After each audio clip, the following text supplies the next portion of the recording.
campanha para a manutenção do nosso grupo. Participe acessando nosso site. Olá, irmãos. Vamos mais uma vez nos encontrar para conversar sobre os ensinamentos de Jesus, sobre o Evangelho segundo o Espiritismo, que traz lições profundas para nós.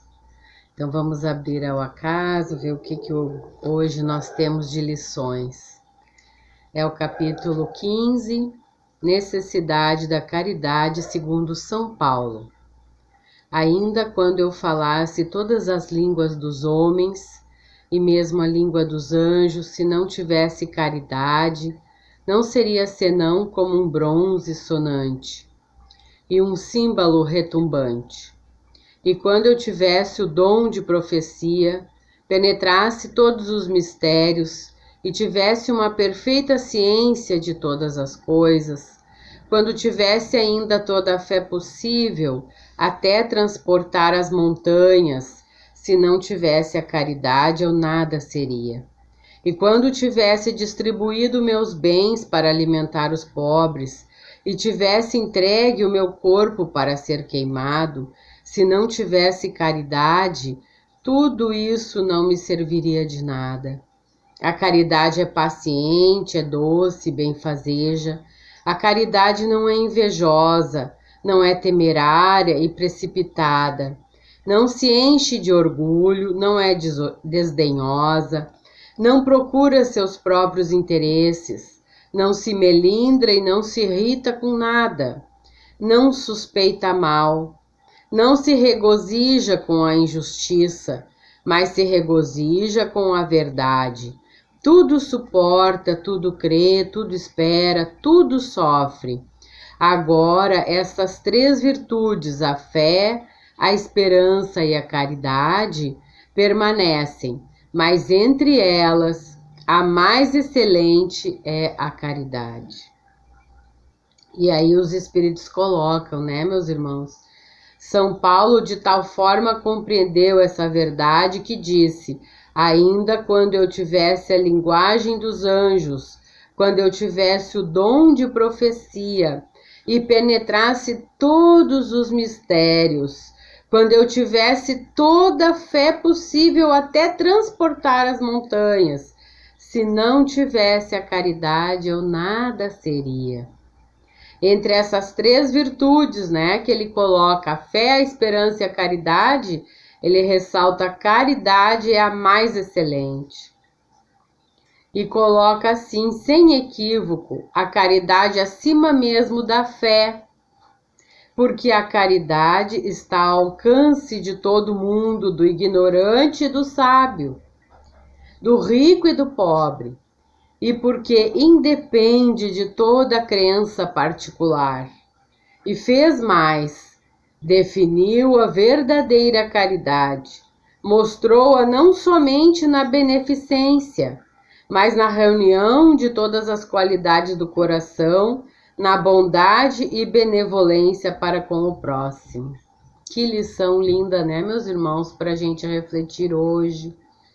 Essa lição que, além de São Paulo ter colocado, que se caracterizando, como seria aquele que tem a caridade, ele ainda fala no sentido moral, que ele diz que ela é benfazeja, não é invejosa, não é precipitada, não procura seus próprios interesses, não se melindra, não se irrita com nada. E vai continuando, quem quiser ler mais um pouco depois e refletir, é no capítulo 15 do Evangelho segundo o Espiritismo.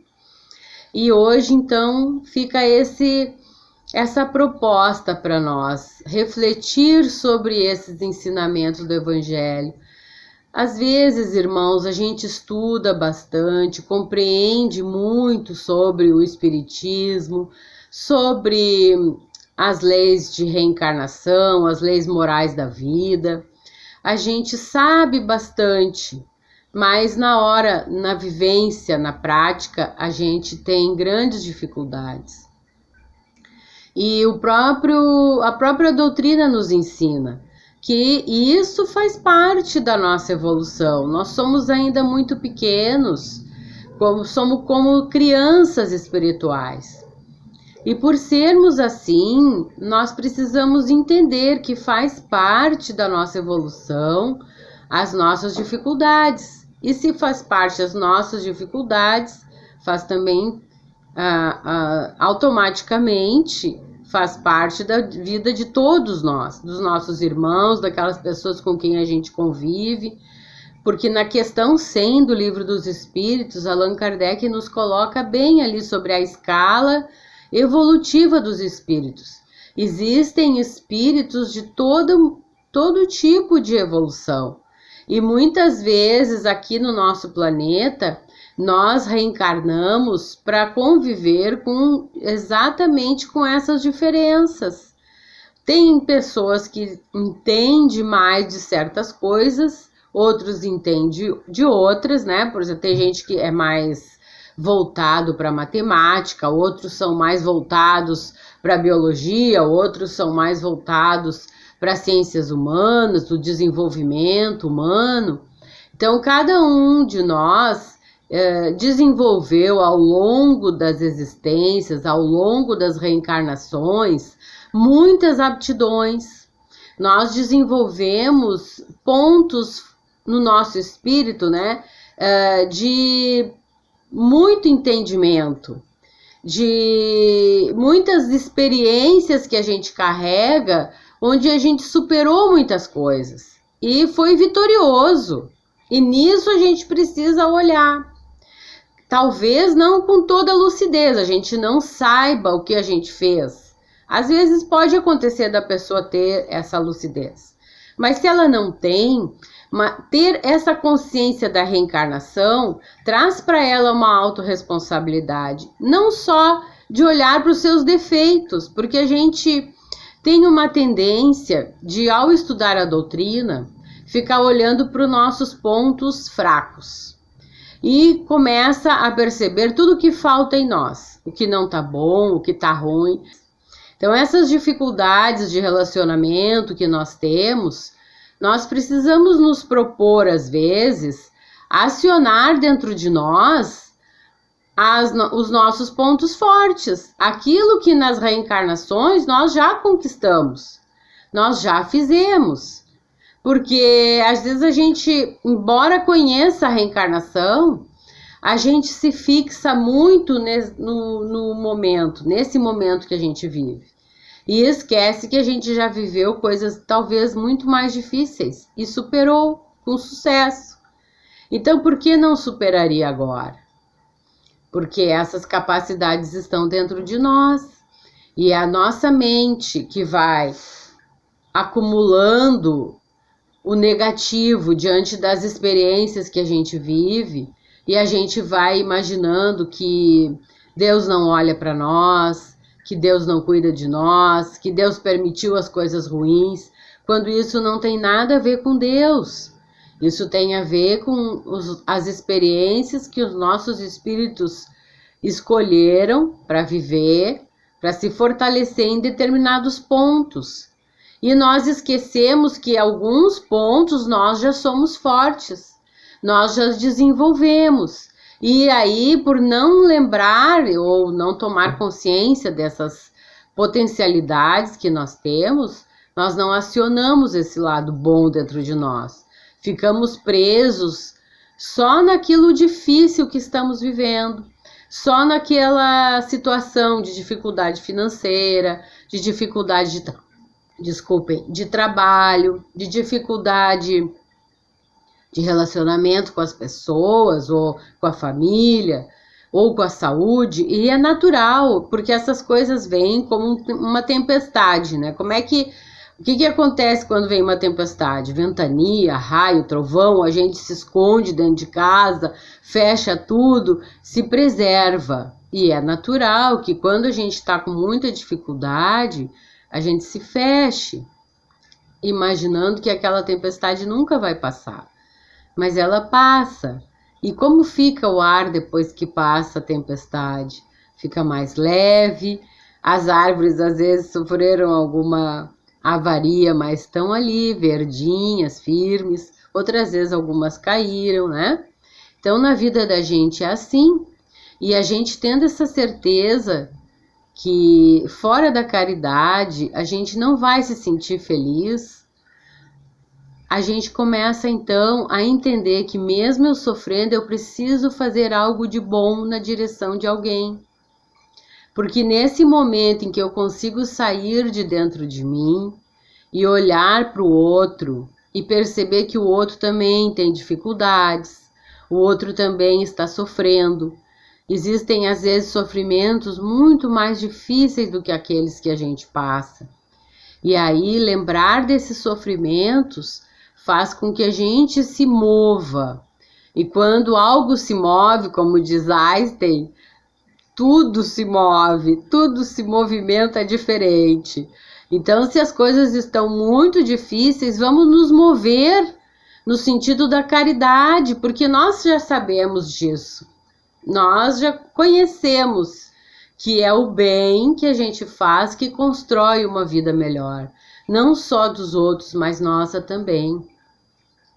E procurar não nos fechar em crenças e conceitos que limitam a nossa atuação no mundo.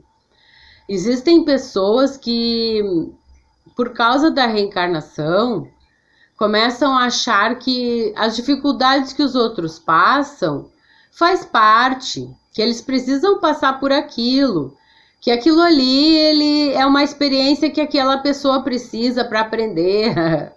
Mas não é isso que a gente aprende no Espiritismo. O Espiritismo nos fala da reencarnação para que a gente compreenda a nós mesmos e a vida com outros olhos.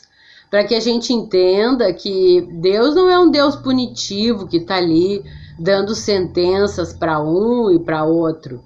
Que Ele é um Deus de amor e que tudo que a gente vive é resultado de nós mesmos. Mas isso não quer dizer que a gente não dependa uns dos outros para melhorar. Talvez, irmãos, a gente dependa muito mais de fazer o bem para alguém do que de receber o bem de alguém. Muitas vezes a gente pensa que ninguém está me ajudando, ninguém está me vendo aqui. E às vezes naquele sofrimento, se eu parasse e pensasse, será que o meu vizinho não está precisando que eu vá ali perguntar como é que ele está, como é que estão as coisas com ele, se ele precisa de alguma coisa? Ou aquela pessoa com que eu passei ali pela sinaleira, será que não precisa de uma garrafa de água? Está ali o vendedor tentando vender as suas coisas na sinaleira, mas será que ele tem uma garrafa de água para tomar uma água? Então, essas coisas que a gente se envolve tanto nos nossos problemas, nas nossas dificuldades, esquece de olhar para os lados e ver que nós podemos fazer algo. Como a prece de Francisco de Assis, Senhor, fazei de mim instrumento da tua paz. E isso é a caridade, né, meus irmãos? Ser instrumento da paz. E no Evangelho mesmo tem que a gente deve fazer todo o bem que tiver ao nosso alcance, todo o bem.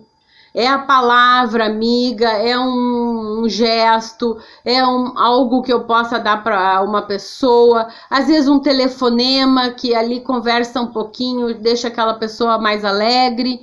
Não importa o que seja, uma gentileza dentro do ônibus, falar com carinho com o motorista, com o cobrador, porque vivemos um momento em que as pessoas estão tão sofridas que ninguém mais se lembra, às vezes, de fazer uma gentileza, porque ser caridoso é ir além das aparências, é perceber o outro além daquilo que eu estou vendo no momento.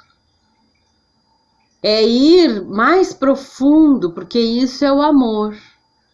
É amar a Deus no meu irmão, na vida, cuidando dos animais, cuidando da natureza, na medida que eu posso.